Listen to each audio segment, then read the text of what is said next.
Oriema, the ringleader himself of the Yukon Alphabet Mafia, out here running his mouth, bumping his gums about Caitlin Clark yet again. Oh, I need to get some attention. Let me try to bring up Caitlin Clark. Now, he makes some comments.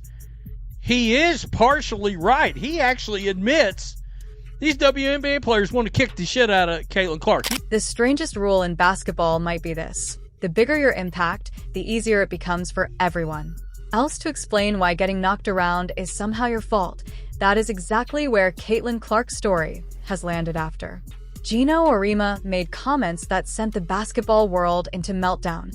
What he admitted was surprising, but what he defended afterward left fans wondering whether the league's biggest controversy just took an even stranger turn.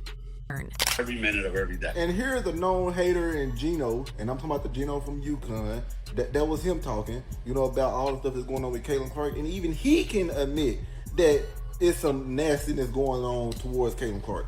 And even he can admit that there's players that do stuff in spite of Caitlin Clark and that is jealous and envious of her. And he even admitted that it's players in the league that would love to kick her, capital A, S, and then another one. It is hard to find another sport where the biggest attraction somehow ends up carrying the blame. For everything except the weather, every hard foul becomes a sociology lecture. Every controversy turns into a debate about fandom.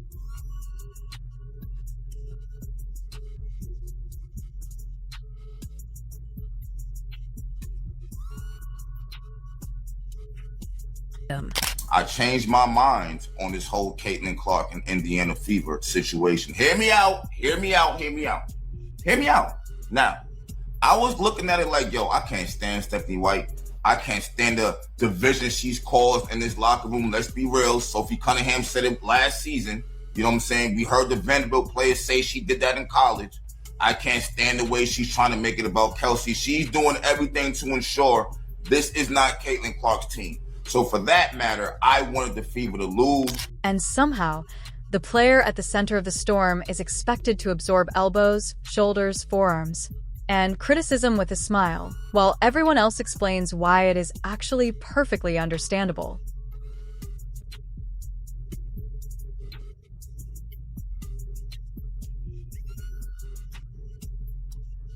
The WNBA doesn't appreciate Caitlin Clark. That is not a basketball play. Or when I saw that, I'm like, what? This is exactly what I was saying. This was going to happen. I spoke it into existence. They mistreat her, and no wonder why she gets frustrated. No wonder why she loses her cool. This is not basketball. This is like a deliberate target on her. Alyssa Thomas did not need to do this. I don't care if people say she's known to be a dirty player. She's got a Draymond Green edge to her. That's not basketball. That girl should not be suspended for one game. She should be suspended for 5 to 10 games. I'm sorry, that is disgusting. That strange reality returned once again when Gino Oriema, arguably the most influential coach in the history of women's college basketball, stepped into the conversation surrounding Caitlin Clark.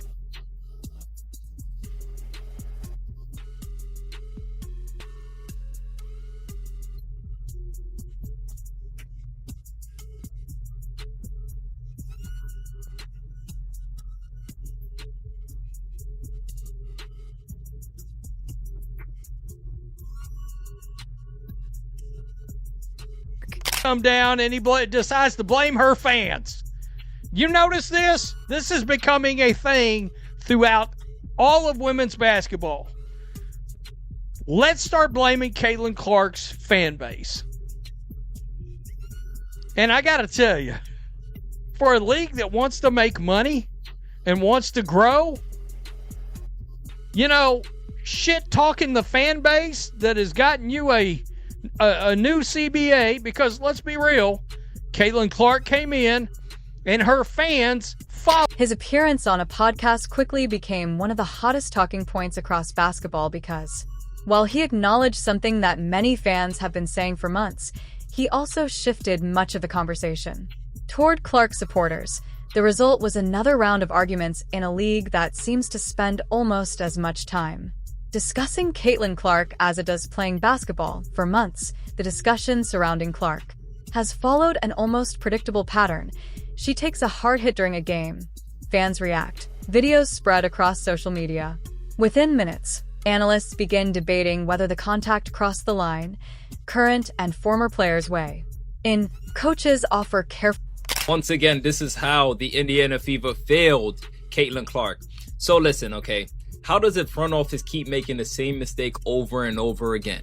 It's almost as if every single time they have a chance to provide something compatible with Caitlin's game, provide something that can assist Caitlin Clark, it's almost like they steer the other direction. They go the other way. They make life difficult for her and applaud her for thriving in difficult situations versus trying to make things less complicated for a prolific generational superstar. Instead, responses often seemed cautious, vague, or entirely absent. However, after acknowledging that resentment exists, Ori steered the conversation in a direction that reignited debate, rather than placing the spotlight entirely on the players delivering those hard fouls.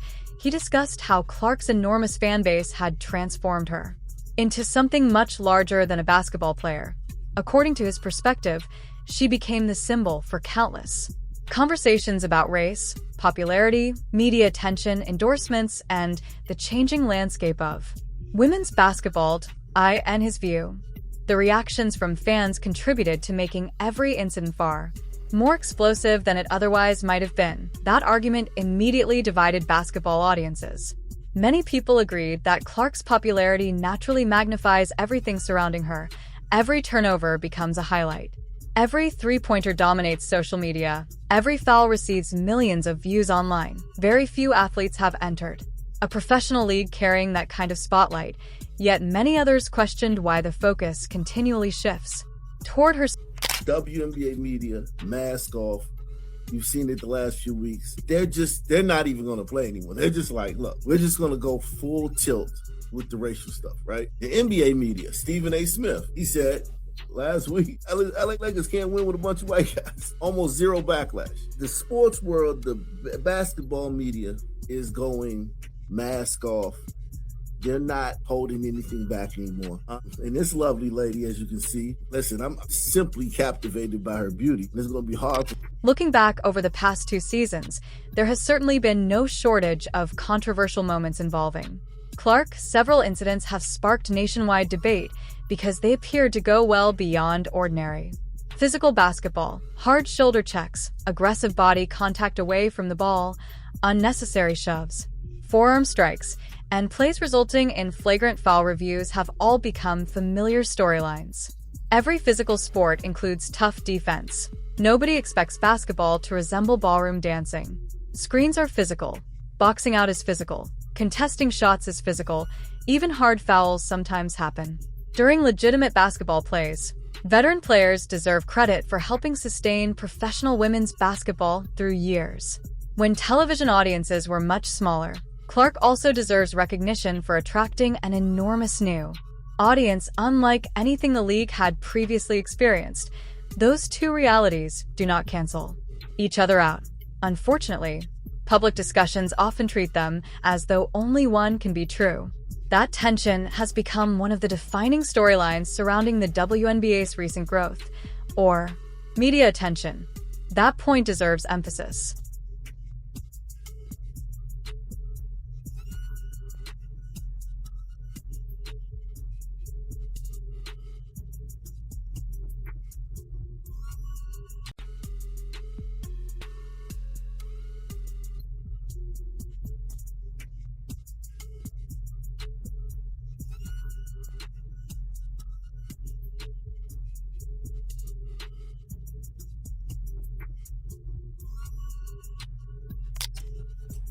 That's the wrong way to look at things, man. I got to be real. It is. It is.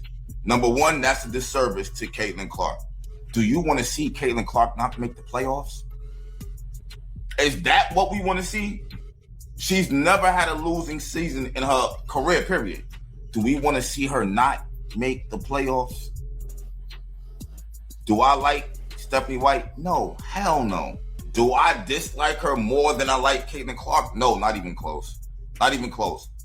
If Caitlin Clark makes the playoff, it's go time. That's the real